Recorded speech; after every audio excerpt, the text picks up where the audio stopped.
The out front community represented here, thank you. Oh my God, a hand. This is our state. Thank you for bringing it. Thank you so much.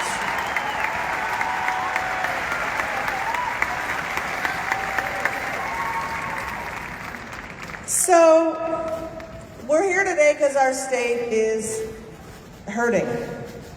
We've seen thousands of families being torn apart, attacks for simply trying to witness what is happening in our communities, including the murder of our neighbor, Rachel Goode.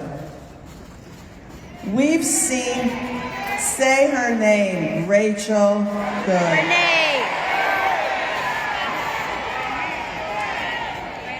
We've seen an agency that seems to have no guardrails as they have caused this pain and suffering all across Minnesota.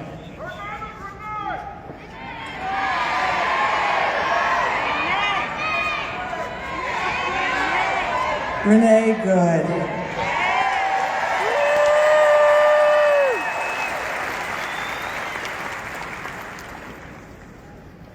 But you people are the beauty of our state. You've shown the rest of the world and the nation that here in Minnesota, when one of us hurts, we jump into action. We bring love and food and diapers and donations and all the friggin' rage and joy we have in us. We patrol our schools, protect places of worship, bring supplies to people too scared to go out. They came to our state because they see what we built. They came to our state because all of the people they try to scapegoat for their scumbaggery have made this place great.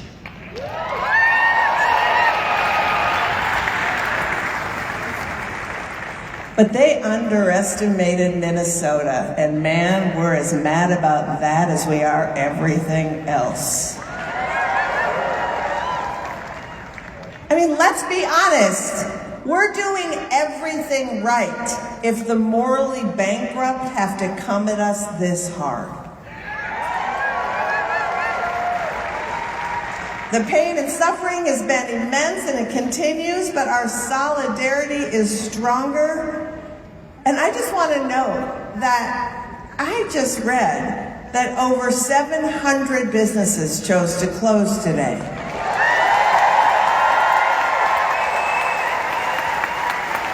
Think about that. Give them a round of applause, all these local businesses who committed to solidarity today.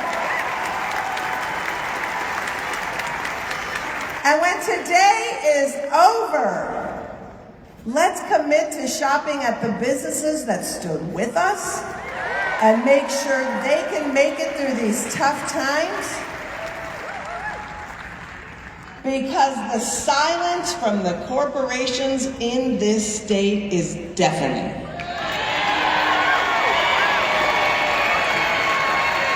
So let's spend our money at places that actually care about standing for our community.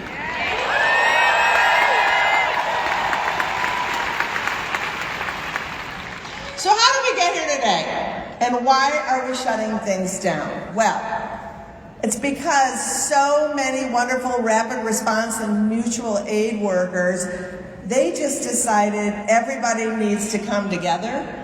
Everybody needs to learn how to pitch in, and today you're going to hear how. So first off, groups of Minnesotans put out an audacious call. Unions, faith groups, community organizations, immigrant rights groups, the queer community decided to say enough. And they came with shared demands.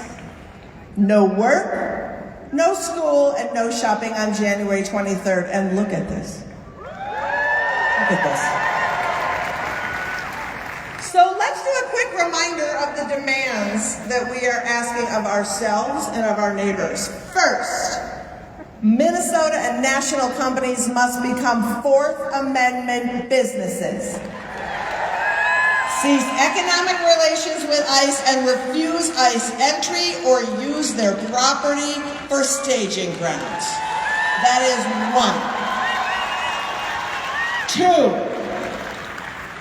2, not a single friggin' penny for funding for ICE in this congressional budget or any congressional budget, and human rights violations of Americans who are doing this to our neighbors. Stop fueling these White Walkers, period. The officer who killed Renee Good must be legally held accountable.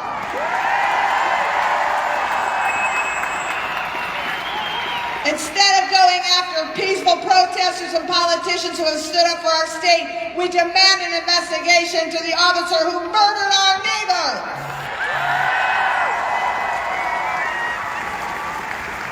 And most clear of all, the chant we will say until we leave this building: ICE out of Minnesota now. So before we move on to our next speakers, let's lift up the 100 organizations who sponsored this event and made this happen.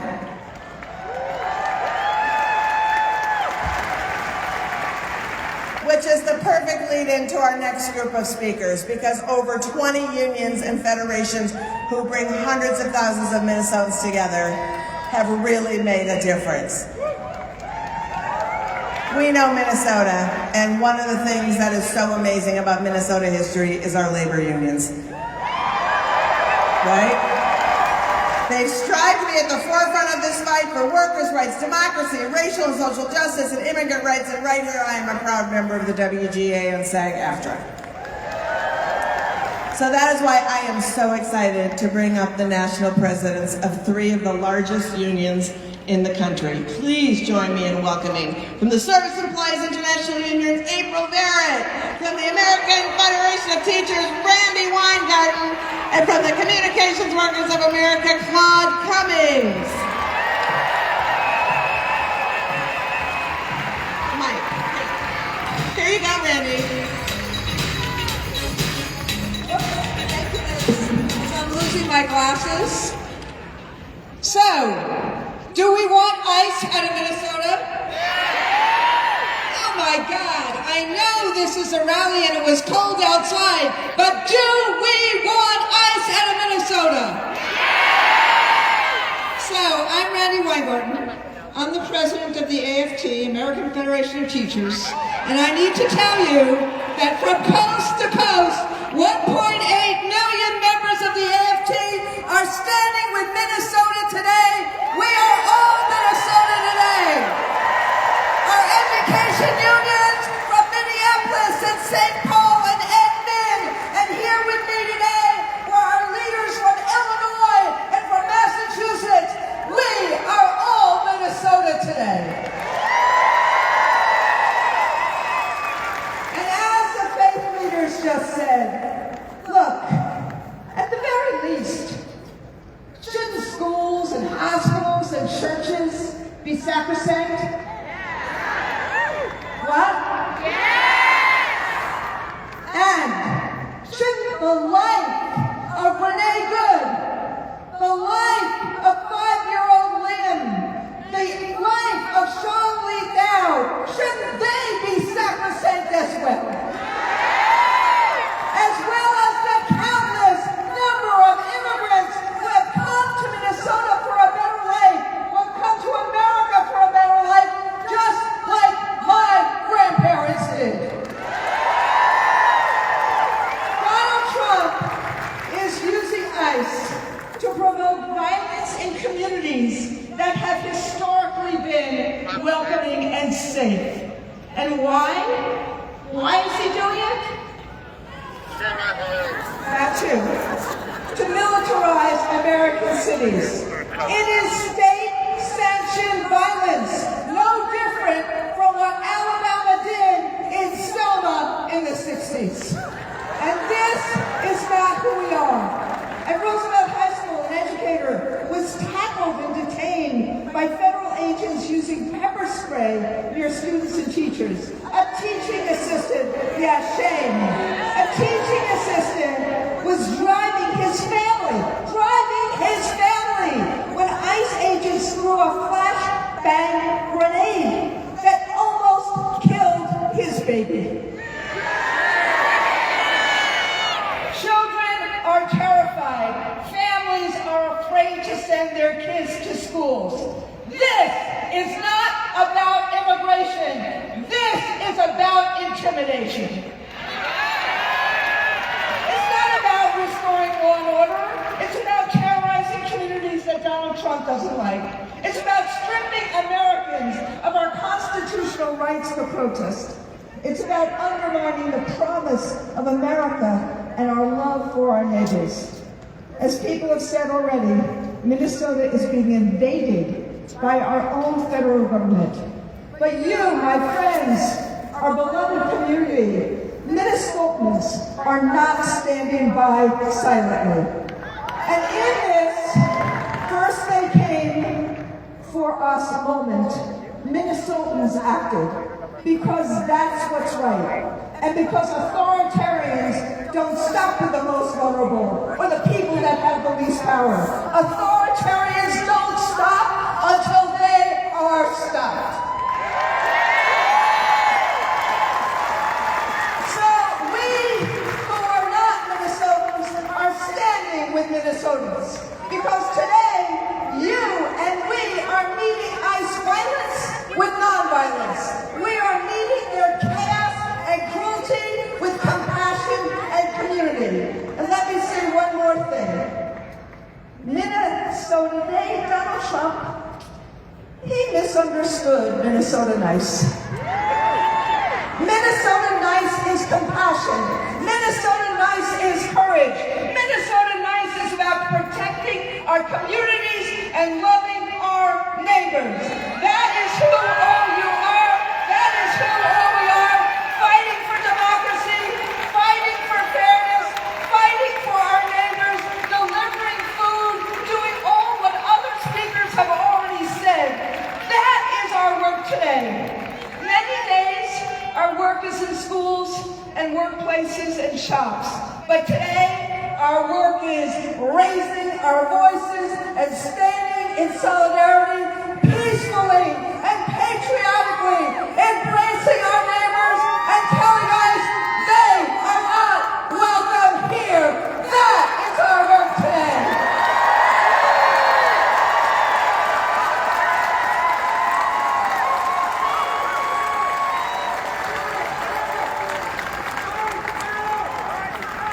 Will we fight? Will we fight? Will we fight? Thank you. I'm Claude Cummings, International President of the Communication Workers of America, CWA. Thank you for having me here today. And thank all of you for having braving the cold and the government-backed ICE unleashed on your city streets to join together here and lift your voices as one. Whether here in Minneapolis or in Chicago, Charlotte, or Washington, D.C., we are all united when it comes to armed masked men in uniform abducting and harming people in the name of security. In the labor movement, we have a saying, an injury to one is an injury to all, and you here are the embodiment of that. Give yourself a round of applause. Thank you, labor leaders, to the civil rights leaders, to the religious leaders, and to the community leaders here today. Thank you to my CWA family, including CWA District 7 Vice President Julie McAllister and CWA Local 7250 President Kieran Kudluchin and his members. And thank you, all of you, the workers, the people who make this country run. Looking out over this crowd, I see many faces of the United States. I see the black, the brown, the white, and the indigenous. I see the LGBTQ+ and the disabled. I see those who were born here and those who came here for a better life. And I see us united in our values of fairness, justice, and freedom. But listen, those values are under attack now, like never before in this country. Not since the days of Jim Crow have we seen a government so determined to divide us, limit us, and silence us. But I believe in the power of working people to make a difference, even in the face of unchecked hate. Within the CWA family, we've had several encounters with ICE, including 2 of our union siblings who were abducted in the job in St. Cloud just an hour from here. Boom! Boom! A third CWA member with our News Guild has also been taken. An attack on one is an attack on all of us, and we will not stop until our family is whole again. Know that CWA stands in solidarity with you, with workers, and with those who share our values. We stand in defiance of a wannabe dictator, and we will rise against the corporations and Trump's billionaire buddies quietly funding his campaign to shred the Constitution. Political scientists and historians tell us when countries have successfully prevented or reversed authoritarian control, unions have played an important role in stopping it. How do we do that? We stand shoulder to shoulder with our union siblings and with allies across the country. We do that when we join together and focus our attention directly on the corporations that enable fascism. Our unity across communities, organizations, and unions is our power. And whatever we do, we must do it together. Listen, we're in the same boat. And while none of us asked to be here, I can tell you about the looks on your faces and the organizing already happening here, that we will rise to this moment. History is calling on each of us to play our part for the future. That will take many different forms, but whatever you do, whether it's little or lot, what matters is, instead of going down, bowing down, you stood your ground. So let me ask you, are we going to bow down? Are we going to bow down? Are we going to bow down? Then let's continue our fight. Our movement, one voice, one goal. When we fight, thank you.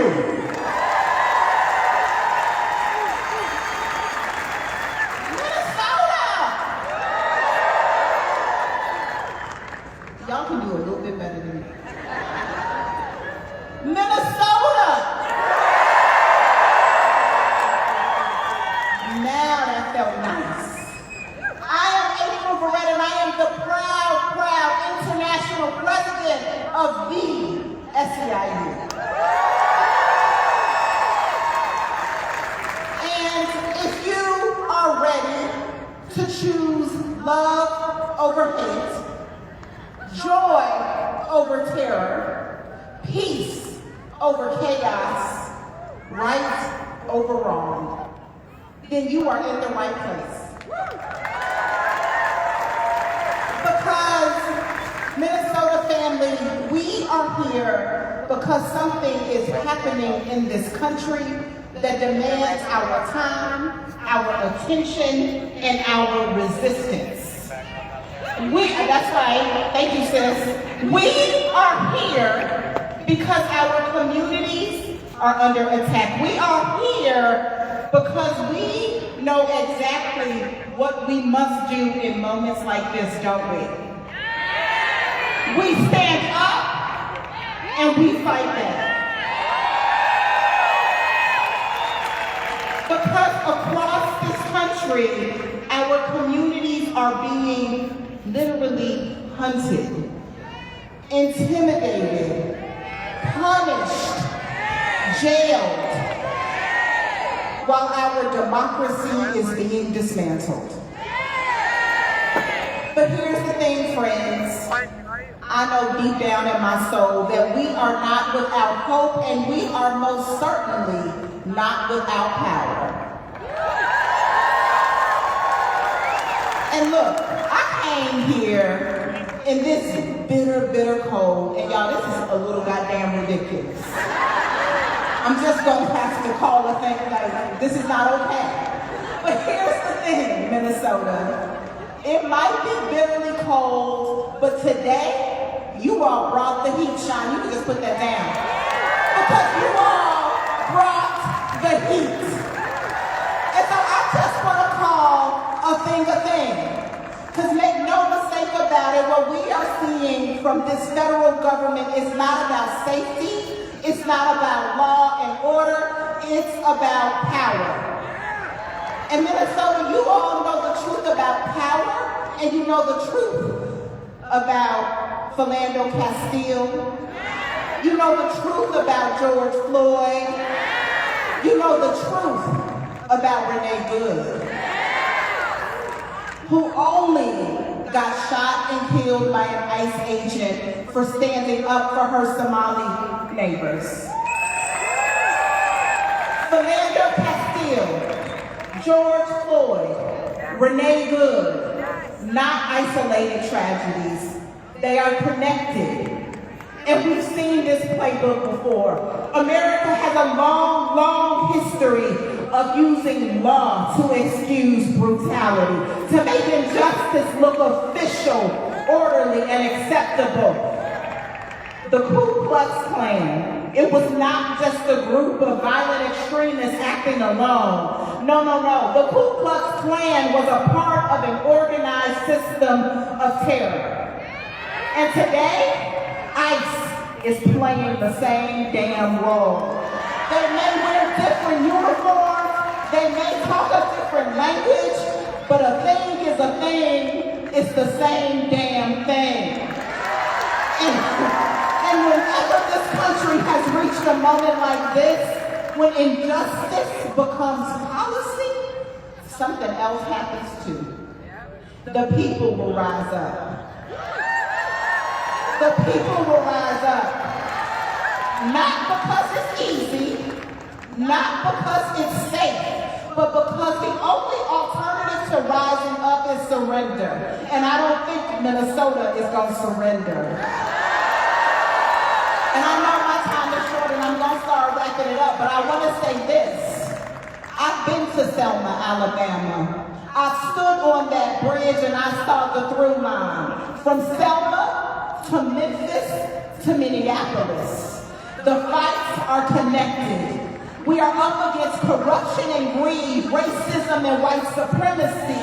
We are up against state-sanctioned violence. Y'all, this is our Selma. This is our Selma. And we must rise and we must organize. We must rise and we must organize. Listen, history tells us real change does not come from one single day of action, y'all. It comes when ordinary people decide to stay engaged when the cameras leave. So from here, we still organize. From here, we show up. From here, we participate. From here, we remember something essential. This country has never ever moved forward because those in power, suddenly make it a conscience. No. This country moves forward because people like each and every one of you insist with peace, with persistence, and we insist peacefully and persistent together. We insist that this country of ours must and will do better. Family, if we stay organized, when we stay united, and when we keep our eyes and our arms wrapped around one another, instead of keeping our hearts in fear, then history will record our moment, not just as a time of crisis, but as a turning point. A turning point, a moment when the people stood up, when working people claimed our God-given right and power to what is ours. A moment when this country began once again to bend towards justice. Family, that is where we must go from here. So let's go get it.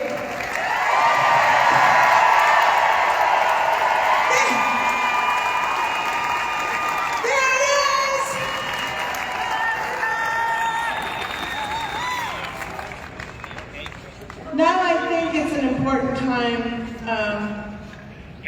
to hear from some of the people who have been directly affected by ICE. Because some of us have seen with our own eyes, some of us have experienced.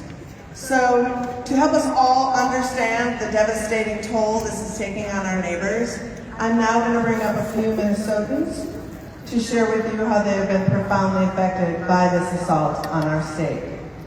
From the Brotex family, Alejandro Villagrana Ibarra, the engineer and Uber driver who roasted ICE in an airport like a boss, and the owner of El Burrito Mercado, Melissa Silva Diaz. Come on up!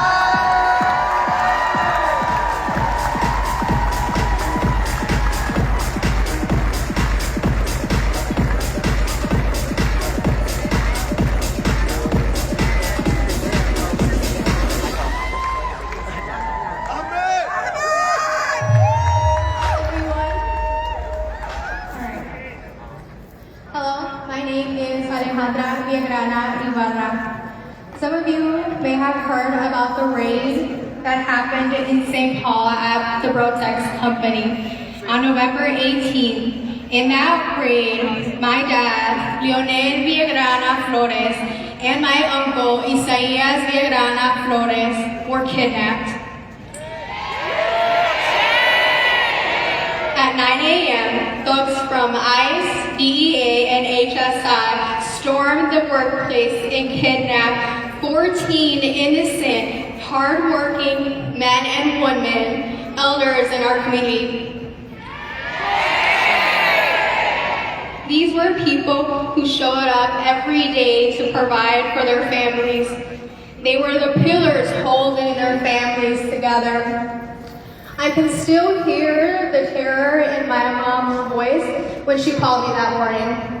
I left work immediately, and I don't remember much after that.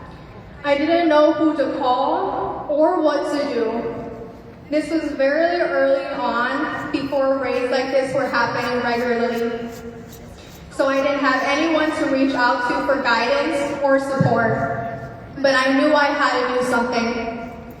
I didn't know about the ICE locator. I didn't know how to find a lawyer, what a bond was, or how to use money on books.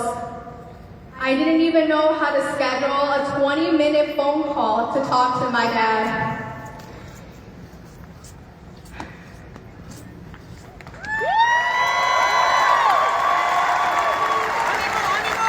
I had to learn everything in real time while trying to keep my family together. My dad was held at Sherburne County Jail for 3 weeks. 3 weeks without coming home. 3 weeks without being beside my mom. He has never spent a single day away from our family in over 20 years. We even had to miss his favorite holiday, Thanksgiving. With the help of my attorney, we moved forward with a habeas corpus petition and a temporary restraining order. These legal steps prevented my dad from being moved, and eventually we won his release.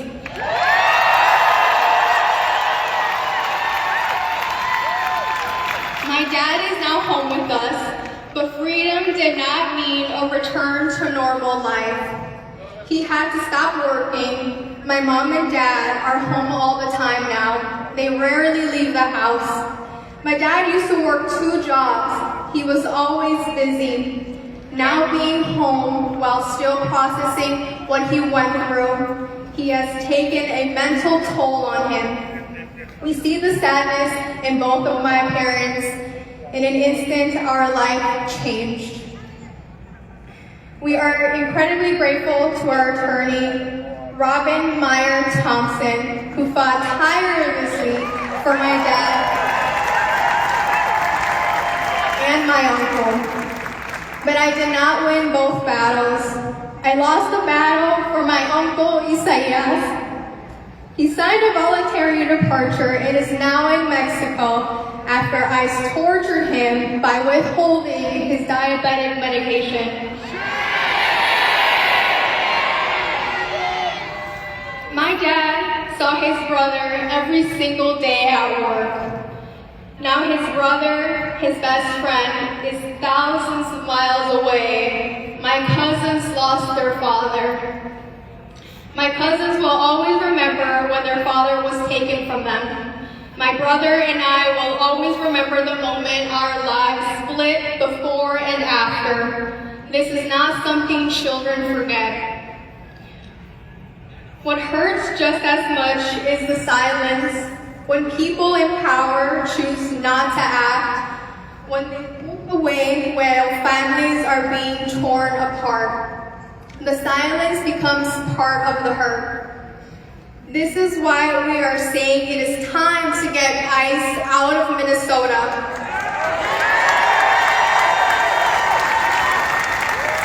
They are not protecting the people of our state or our cities. We do not want this cruelty. We do not want this abuse. We want a future where our families are safe, where children are free of fear, and where our tax dollars are used to protect our communities.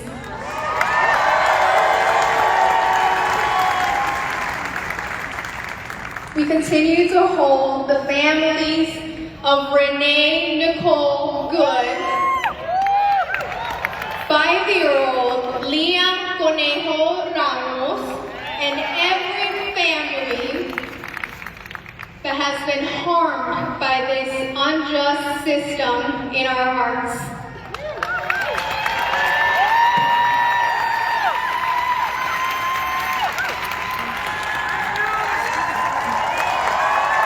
Hello guys, how you doing? As many of you have seen my social media profile or video that went viral, I'm the Uber driver at the airport. I was I think ICE tried to intimidate and terrorize me in my daily work capacity, but I wasn't, because I noticed it quick. I'm a trucker, so I've been on the road, I've gone to every state in America, I've dealt with a lot of people, and I can see when somebody is trying to do something negative to me real quick. I'm very aware and alert. So when ICE came, and I called the first lady that approached me, Nazi Barbie. She calls herself Alpha 4. I call her Nazi Barbie because she came in there like a robot and just knocked on my window and was like, "Can I get your ID? I need your proof of citizenship." And I was just chilling and I was like, "What the hell? Where did you come from?" And she's like, "Well, I'm U.S. Border Patrol." I said, "Border Patrol? I don't think I'm driving a semi. I don't think I'm at the border. So I'm in a parking lot. You must be parking lot attendant or parking lot patrol or something, you know?" And she was like, "Hey, I'm Border Patrol and I got two guys in the back running your plate. So either way, you give me your driver's license or I'm gonna get your identity anyways." She didn't know that was a rental, so she couldn't get anything. So she got even madder, and now the big boss, I call him Napoleon Ice, Bovino. You know, he came and he's like, "Well, are you an illegal alien?" I'm like, "Illegal alien? Is there a legal alien?" So either way, I toyed with him a little bit and I was like, "I feel like I'm from another planet. Maybe we should do some blood tests and see if I'm an alien or a human, you know?" Because he's supposed to be like 30 years in the force as a Border Patrol official, and his unprofessionalism just left me no choice but to start toying with him. Because how do you just approach somebody at work and be like, "Proof of citizenship"? I'm like, "What? You probably need my parking receipt or something, you know, not citizenship, you know?"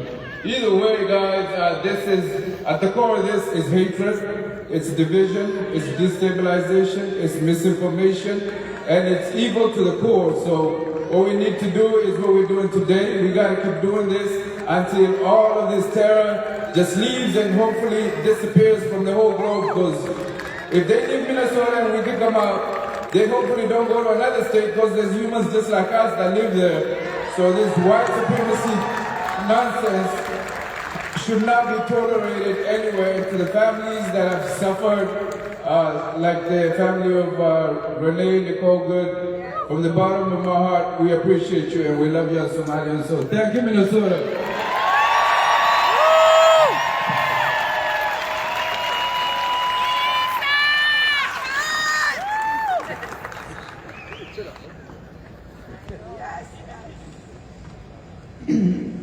My name is Melissa Silva. I'm CEO and co-family owner of El Burrito Mercado, we are a unique family-owned restaurant and marketplace. Our business began in 1979 when our parents, entrepreneurial immigrants from Mexico, built El Burrito Mercado in St. Paul. Like so many immigrant parents, they wanted one simple thing for their children: a better life. To build that life, they made sacrifices, worked tirelessly, and never lost faith.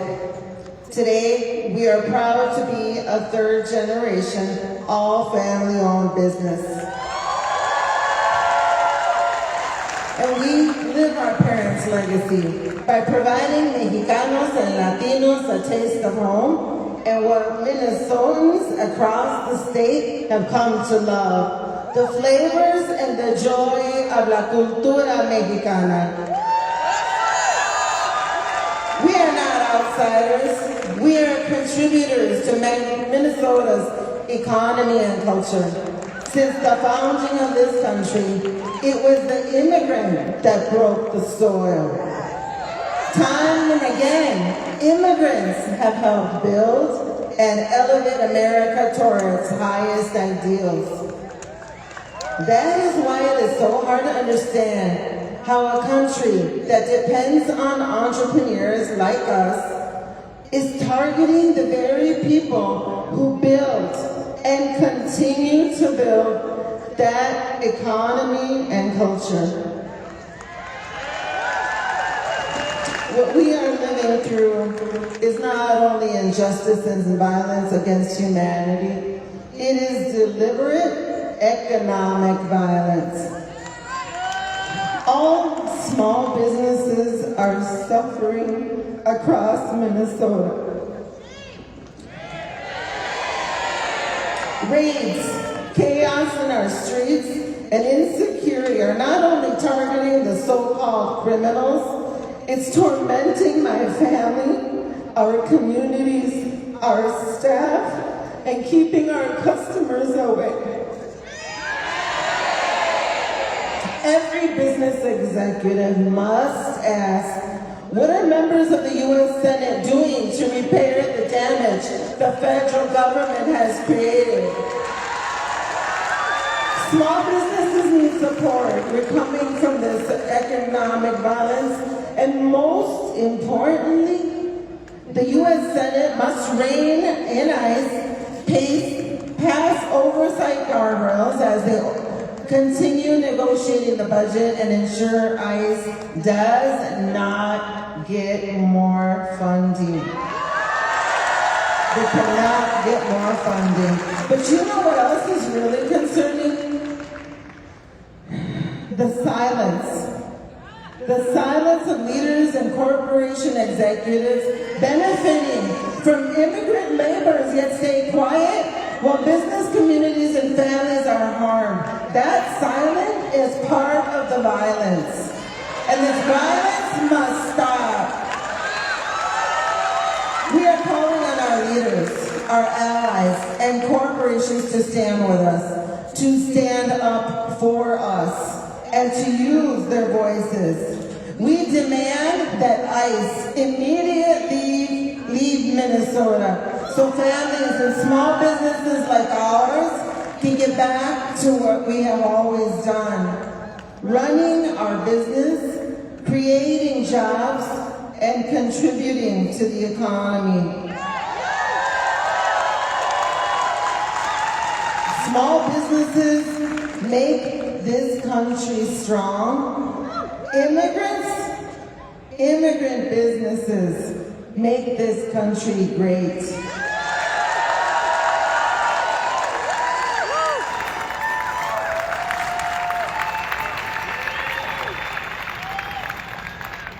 So, how about hands for these fantastic storytellers? I want to bring everybody up, and as I do, I want to bring up now is the time that we're going to get to know the people who have organized us, the people who are organizing for these folks, and help explain how you can further get involved. So please, without further ado, let's bring everybody up. Come on, let's get these moving people up. Let's go, here we go. To tell us about Monarca's Rapid Response and Neighborhood Observer Trainings, Executive Director of UNIVOS, which created the Monarca program, Emilia Gonzalez Avalos.